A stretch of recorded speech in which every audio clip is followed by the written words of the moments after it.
এক ভিন অসৎ নারী, আজকে আমি আমার মসজিদে বলছি, এক নারী যখন নষ্ট হয়, একটা মেয়ে যদি নষ্ট হয়ে যায়, চরিত্রহীন হয়, তাইলে এটা বিরানি পচলে যেমন দুর্গন্ধ মারাত্মক, ভাত তো পুরান ভাত, রাতের ভাত সকালে ভিজাইয়া পানি দুইয়া খাউন যায়, তো বিরানি কোনো খাউন যায় না। বিরানি যেমন পচে দুর্গন্ধ, এলাকার থেকে এটা সরাইতে হয় বিরানির পোটলা। কোন মেয়ে, কোন নারী এটা যদি নষ্ট হয়, চরিত্রহীন হয়, খোদার কসম একটা এলাকা, একটা সমাজের শত শত যুবক শেষ, সমাজ শেষ, এলাকা শেষ, পয়চা গল্লা, এটা দুর্গন্ধে পুরো সমাজ নষ্ট করে দেয়। খেলোয়াড় বড় বড় বাংলাদেশ ইতানের পাত্তাও পাইছেন, হইতে আইয়ে কোন গেছে। আর এই সমস্ত আঙ্গাল খাঙ্গালের তো বাতে নাই, হইতে বলে বক্ত বোকা কথা কান, তুই তো বেলে নাই বেটা, তুই বেটা এত বালা বেগুলার কি নাই, পাত্তা নাই।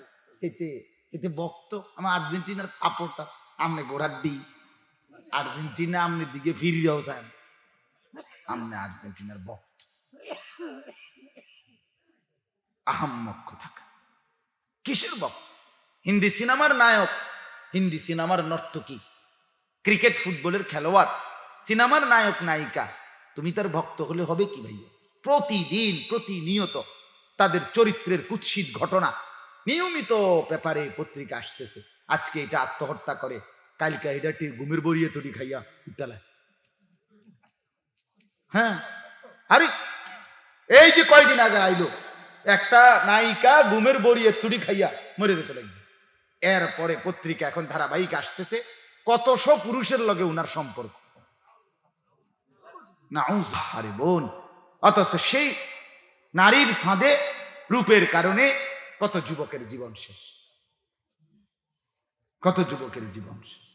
এক ভিন অসৎ নারী, আজকে আমি আমার মসজিদে বলছি, এক নারী যখন নষ্ট হয়, একটা মেয়ে যদি নষ্ট হয়ে যায়, চরিত্রহীন হয়, তাইলে এটা বিরানি পচলে যেমন দুর্গন্ধ মারাত্মক, ভাত তো পুরান ভাত, রাতের ভাত সকালে ভিজাইয়া পানি দুইয়া খাউন যায়, তো বিরানি কোনো খাউন যায় না। বিরানি যেমন পচে দুর্গন্ধ, এলাকার থেকে এটা সরাইতে হয় বিরানির পোটলা। কোন মেয়ে, কোন নারী এটা যদি নষ্ট হয়, চরিত্রহীন হয়, খোদার কসম একটা এলাকা, একটা সমাজের শত শত যুবক শেষ, সমাজ শেষ, এলাকা শেষ, পয়চা গল্লা, এটা দুর্গন্ধে পুরো সমাজ নষ্ট করে দেয়।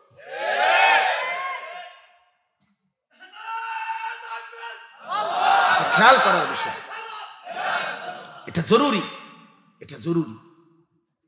এক বেহায়া নারী সাংঘাতিক। নারী যখন নষ্ট হয়, নারী যখন হিংসুটে হয়, নারী যখন ঝগড়াটে হয়, নারী যখন চরিত্রহীন হয়, তখন সব শেষ, সব শেষ, সব শেষ। কোরআনুল কারীমের মধ্যে আছে, ইবলিসের চক্রান্ত দুর্বল, নারীর চক্রান্ত ইবলিসের ষড়যন্ত্রের চাইতে কোটি গুণ বেশি শক্তিশালী, ভয়ঙ্কর নারীর চক্রান্ত। আর ঠিক না কইলেও ঠিক, এটা কোরআন শরীফের আয়াত। হ্যাঁ হ্যাঁ, এটা কোরআনের আয়াত, ইন্না কাইদাকুন্না আযীম। কোন বেডি যখন সিদ্ধান্ত নেয়, তুই বেডা কেমনে তোর বাপের লগে মাল লগে বাইবের আদর লইয়া থাকবি আমি দেখুম, এই শেষ। কথা বোঝেন নাই আপনি? কোন মেয়ে মহিলা যখন সিদ্ধান্ত নেয়, আমি তেজ আমাইরে তুই বেডারে আমি দেখাই দেব, তুই কেমনে তোর মা বাপ লইয়া থাকস, এবার যে কোনো মূল্যে শেষ, পুরা ফ্যামিলি তসনস। নারী যখন হিংসুটে হয়, নারী যখন ঝগড়াটে হয়, নারী যখন নিকৃষ্ট হয়, চরিত্রহীন হয়, বিশ্বাস করেন এটা পুরা সমাজ নষ্ট করে, পুরা ঘর শেষ করে, কত মানুষের সংসার, কত মানুষের জীবন, আহা, জীবনের সাজানো সব কিছু এলোমেলো করে দিছে একটা অসৎ নারী। 26 বছর বিদেশ করছে, 16 বছর বিদেশ করছে, 18 বছর বিদেশ করছে, বেচারা রক্ত পানি করে ঘাম ছড়াইছে, তার কলজাটা জাগাত নাই, বুকটা মাটিত লাগিয়া গেছে, টাকাগুলো মিলাইতে গিয়া প্রখর রৌদ্রের মধ্যে বিদেশের জমিনে কষ্ট করে টাকা কামাই করছে। কিন্তু অসৎ নারী যদি হয়ে বিবি, তাইলে আয়সা দেখবে 18 বছর পরে কিচ্ছু নেই, 20 বছর পরে কিচ্ছু নেই। এজন্য এটা বড় গুরুত্বপূর্ণ। ছেলেদেরকে বলি, বাপ এটা মনে রাখো, তুমি কোনো মোবাইলের লগে সংসার করতে না, শেষ পর্যন্ত ফেসবুক তোমার স্ত্রী না। বন্ধু মনে রাখো এই দোস্তের কথা, আমি খোলামেলা বললাম ছেলেদেরকে, যারা অবিবাহিত বাপ, ফেসবুকের নর্তকী তোমার স্ত্রী হবে না, ইউটিউবের নর্তকী না। শেষ পর্যন্ত সংসার করবা যার সাথে, সে যদি চরিত্রবান নারী না হয়, খোদার কসম তোমার জিন্দিগিটা জাহান্নামের টুকরা হয়ে যাবে। যার স্ত্রী অসৎ, যার বউ পরে বইছে অসৎ, মনে রাখো তুমি শেষ। তোমার আর জীবনে কোনোদিন আর মাটির থেকে উঠতে না, আর নিচের থেকে উঠতে না। আল্লাহ আমাদের ছেলেদেরকে বুঝার তৌফিক দান। অনেক ছেলে বুঝতেছে না, এটা রঙের গুড্ডি উড়াইতে আছে, বুঝেন না কথা। বিবাহ বহির্ভূত প্রেম, বিবাহের আগের প্রেম, জি এটা নিয়ম যে বিবাহের আগে কেউ প্রেম করিলে মেয়েও ছেলের কোনো দোষ ধরে না, ছেলেও মেয়ের কোনো দোষ ধরে না, কারণ তো প্রেম, এটা তো অবৈধ। এই জন্য হ্যাঁ কেমন আছো, আচ্ছা এ কুমায়, বুঝেন না। এরপরে বিবাহ শুরু, 6 মাসের মাথা জুতা দিয়া ফেড়ে, জুতা দিয়া ফেড়ে ফাঁসাত লাথি দেয়। এরপর হ্যাঁ, একটা দুইটা ঘটনা না, আমি যুবকদেরকে নিয়ে শুনি প্রতিনিয়ত, তাদের হালাত শুনি। এই জন্য বন্ধু ঠইকো না, ঠইকবা, কষ্ট পাইবা, কষ্ট পাইবা, আমি বললাম কষ্ট পাইবা, কষ্ট পাইবা।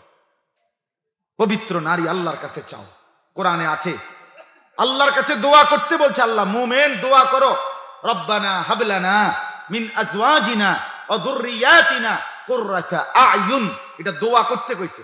রব্বির হামহুমা কামা রব্বায়ানি সগীরা, এটা যেরকম মা বাবার জন্য দোয়া, স্ত্রী এবং নেক সন্তানের জন্য খোদার কসম আল্লাহ দোয়া শিখাইছে যে আল্লাহ আপনি আমাকে স্ত্রী এবং সন্তান এমন দান করেন যাদেরকে দেখলে আমার চোখ ঠান্ডা হয়ে যাবে।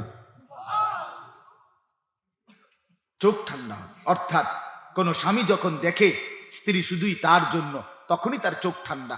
কিন্তু স্বামী যদি সারাক্ষণ ভাবে আমার বেডি অন্য বেড়াইতে কথা কয়, তার কলজাটার মধ্যে তখন আর কি শান্তি, তার আর কি এর শান্তি? কথা বলেন না কেন?